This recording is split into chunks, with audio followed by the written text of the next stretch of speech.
Welcome to Networking RX, a podcast devoted to helping business professionals like you enhance your networking skills in order to become more proficient giving and receiving quality business referrals and improving the overall quality of your life and the lives of those around you. The Networking RX podcast is a production of AmSpirit Business Connections, an organization whose mission is to empower business success through networking. You're listening to the Networking RX podcast. I am your host, Frank Agin, founder and president of AmSpirit Business Connections. Welcome back for another episode. Please consider subscribing if you have not, but thanks for listening just because you're here. At any rate, I have an interview that's coming out the next episode, and the interview is with a gentleman by the name of Jim Carr. He's a consumer researcher, award-winning corporate marketing leader. He's an author of a book called The Science of Customer Connections, Manage Your Message to Grow Your Business. And again, I'm not going to go too much into that interview and who he is, because that'll be next episode. But at any rate, in preparing for the episode, there's a lot of things that go into a podcast for those who podcast out there. And one of the things, you just want to make sure that you get people's names pronounced correctly. And so, Jim's last name is spelled K-A-R-R-H. And I don't know what to do with the H, so I just asked him, okay, how to pronounce your name? It's Carr. Okay, so the H is silent. Great. But the other thing that came up was he graduated from Duke University's School of Business. And the School of Business is named after a benefactor, a donor, Fuqua, and I didn't know how to pronounce it. I've seen it before. I'm like, okay, Jim, how do you pronounce this? And he said it's Fuqua, which sounds, I guess it could sound French, it could sound Asian, I didn't really know. But he helped me with the pronunciation of it. Again, it's the Fuqua School of Business at Duke University. And so he was helping me with the pronunciation of it, and I was just kind of curious as to, okay, what is this all about? What's the backstory? And I think there are certainly backstories. There are a lot of very generous people out there. There's a lot of very successful people, and many of them are very generous. Les Wexner gave a lot of money to the Ohio State University for an art center, for medical center. He's given a lot to the Columbus area. There's MD Anderson Cancer Center.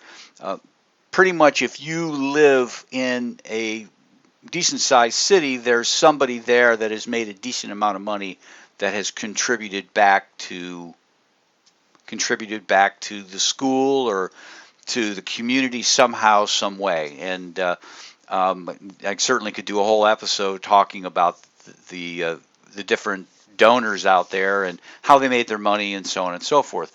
But at any rate, I started to just, okay, what's the deal here? And he said, yeah, the money was given to Duke University by a gentleman by the name of John Fuqua. And he went on to share the story, and I was just totally fascinated by the story. We didn't really get into it, but once we were done interviewing, I went and I researched it, and I really I wanted to share it because it's just such an interesting story of generosity. Again, this is one of dozens and dozens of stories out there of people sharing their wealth. And I know it's easy to look at people who are really successful and think, oh, they don't really care about little people. And I think that couldn't be further from the truth. But at any rate, I wanted to share this particular story because there is a little lesson in here. So bear with me. But at any rate, John Fuqua, he goes by JB, John Brooks, JB Fuqua. He's the businessman and chairman of Fuqua Companies and Fuqua Enterprises. Snapper Mowers is, I guess, the one that most people have heard of, riding mowers. And he did very well, and he gave first $10 million to Duke University, and ultimately it was $40 million, and they named the business school after him, the Fuqua School of Business at Duke University. Now, again, these stories happen not all the time, but this is not something that's really unique. But what is unique is, well, let me talk about JB's backstory. JB, he was born in Virginia. Okay, he was born in Virginia, and his mother died 2 months after his birth. His original name was John Brooks Elam Jr. Um, and his mother died 2 months after his birth, and so he was adopted by his maternal grandparents, and they raised him on a tobacco farm and changed his last name to Fuqua. And from there, this is Prospect, Virginia. He graduated from high school, and he started a series of businesses. And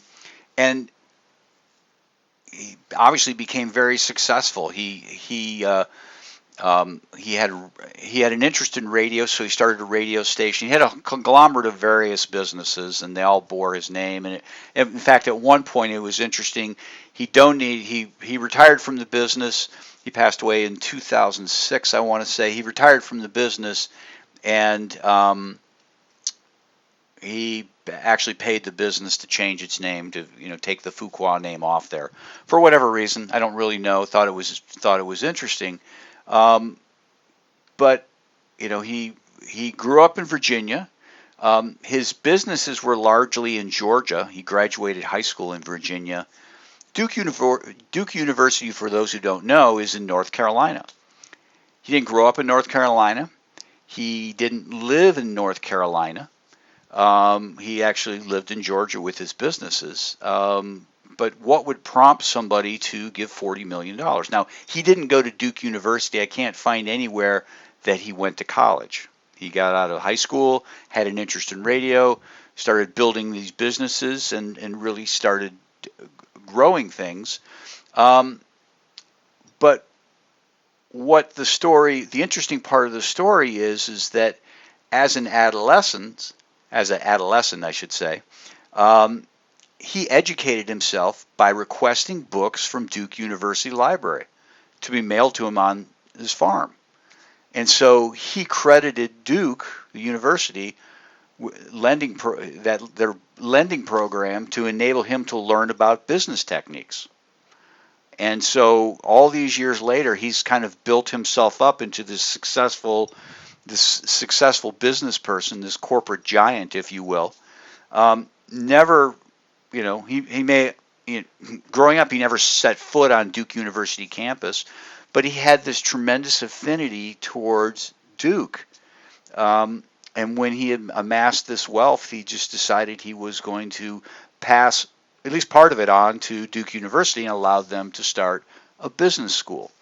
And I find it fascinating because, somewhere at Duke, somebody just had this idea that they were going to lend out books, and they had this program.